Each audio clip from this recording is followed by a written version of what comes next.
welcome back, everyone, to the Black Crit Podcast. That's my Brad impression, and I'm not very good at it. I try. Anyways, you know who I am. Joining me tonight for today's episode is... I am Zen. Nice to meet you guys. I'm excited to be here. We're going to talk about Silent Hill today. As you heard it, we are going to be diving into Silent Hill. If you've ever had some nagging, clawing feeling of guilt with you, and it's just tearing at your soul, that's what this town is driving into you. Trying to retch out of you and, in a sense, make you atone or come to light for said things. Today we will quick dive into the series, and buckle up, or don't, Silent Hill doesn't care.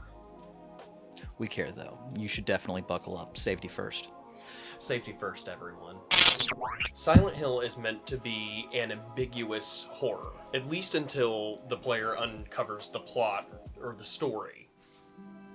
I got a letter. Unsettling music and ambiance, visuals like darkness and the fog that restrict your sight, and deeper underlying stories with multiple endings that give this series its throne throughout the years. Impossible. It has influenced many games over the span of its life and remains one of the forefathers of horror games Mary today. died of that damn disease 3 years ago. Let's start from development.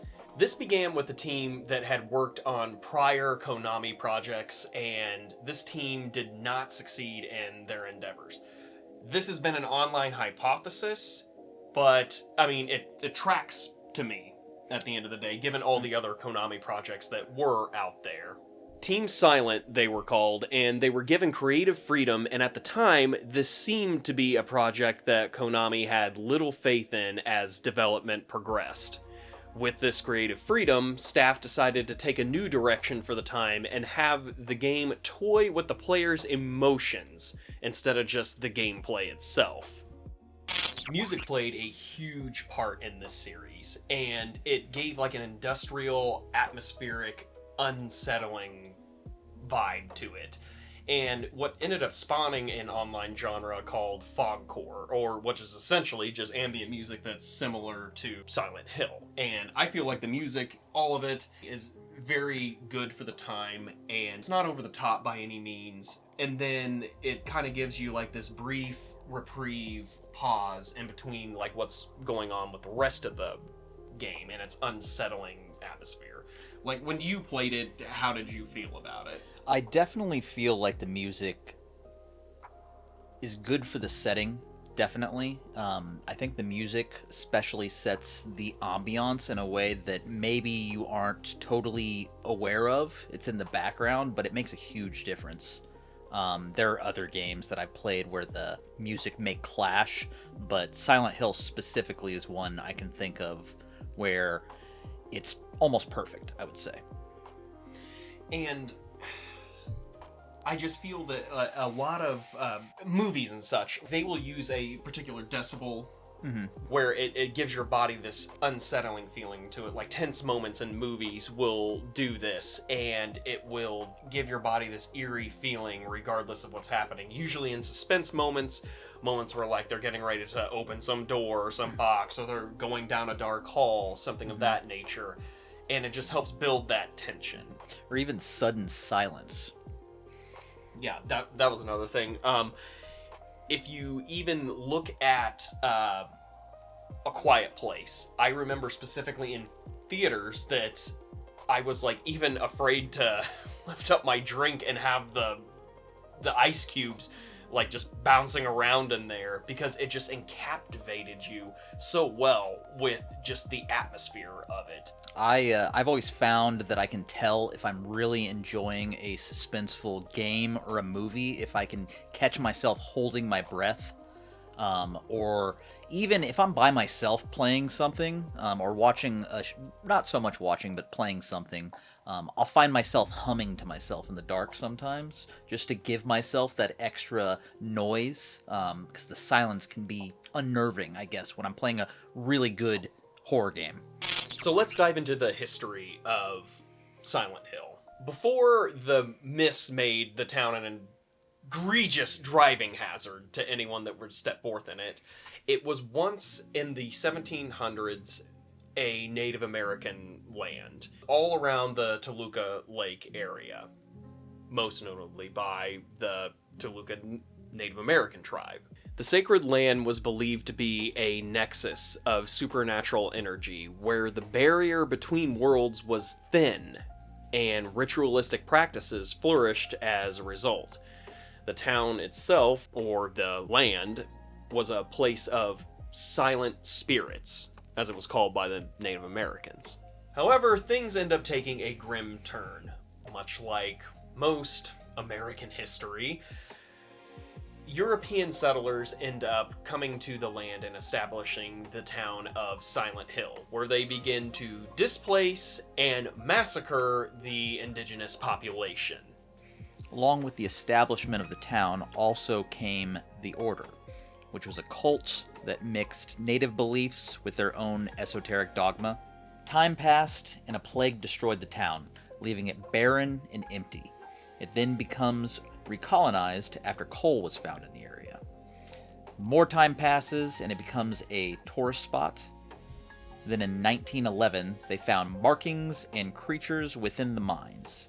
It's not usually good. Yeah, no. Soon the town manifests its curse of attracting sinful people, and here we are.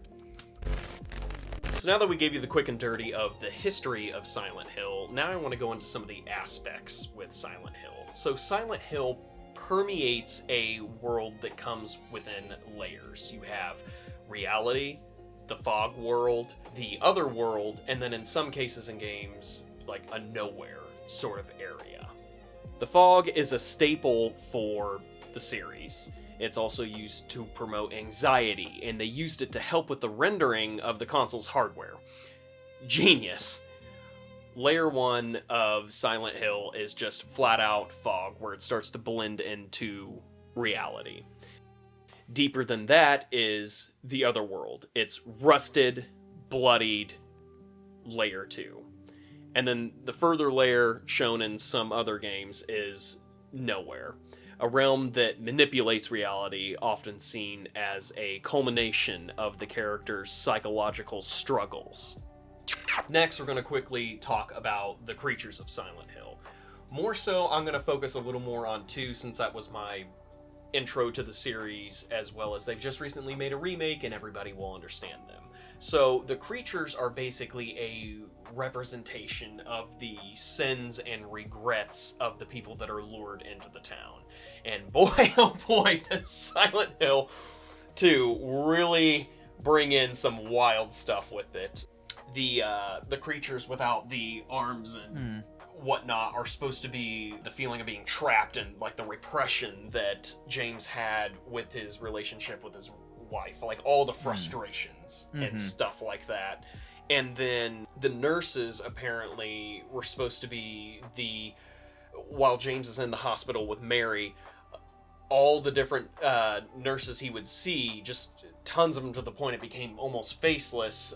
Pent-up frustration was building with his wife being in bed, which makes him be kind of a piece of shit, and that's the general consensus. Then is one of the other bosses, the bed, that's one of the other characters in the story. It's her trauma from her father and her brother, like, in the abuse that she suffered under them, that manifests into this, like, bed monster hybrid that is just you can't even really tell what it is outside of it's like, okay, this looks like some amalgamation of whatever in a, like, off of a bed frame or something coming at the character of the game. It's very unsettling. Yes. It's all the monsters are just like a mass of flesh put together. And that's the wild part, is they're the representation of everyone's just inner feelings, so it just is this amalgamation of nastiness, and it's wild the way that they portray that. A good way, because it's unsettling, as you said, but, like, oh my god.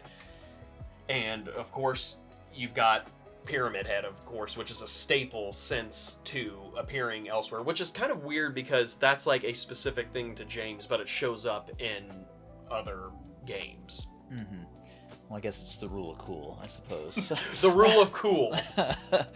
So at the end of the day, this series ended up being the intro to horror for some people back in its era. I mean, you're looking at this as a gateway drug for those in the 90s and 2000s that then led on to, assist, spawn, or, help contribute to other games. Mm-hmm. Definitely. It enthralled people, it brought about a nervousness to it, and then in addition to all that had the tank controls that made it even more scary because you didn't have full, complete comfort or control of your character because it was just like turn, do X, Y, and Z, and I'm not going to get into the terribleness of the combat controls of the original, but they did a much better job in the remake. It does add an element of helplessness that is difficult to fake in a way. Right. It's not bug, it's a feature. Mm-hmm. Exactly. It's yeah. not poor design, it's a feature. For sure. But again, like most games back then, it was conserve your ammo and survive.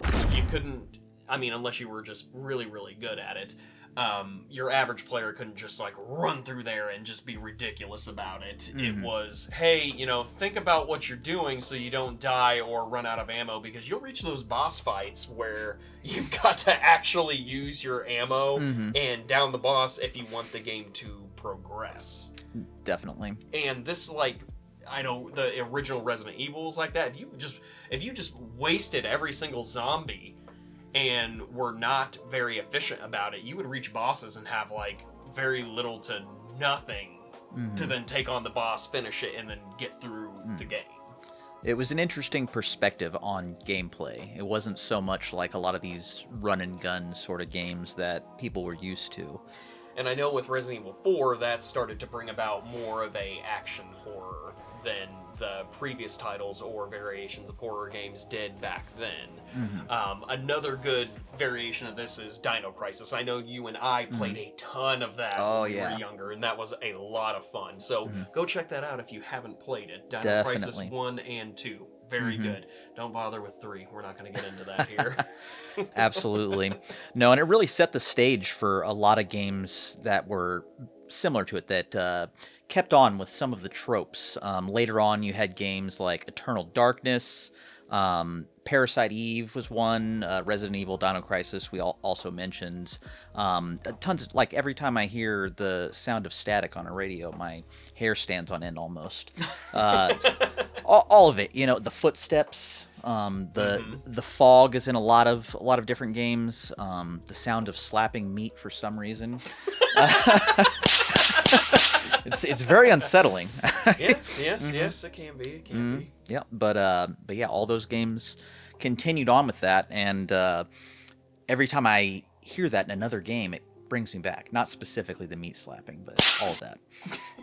Are you sure it wasn't just that? It's mostly that, but other stuff too.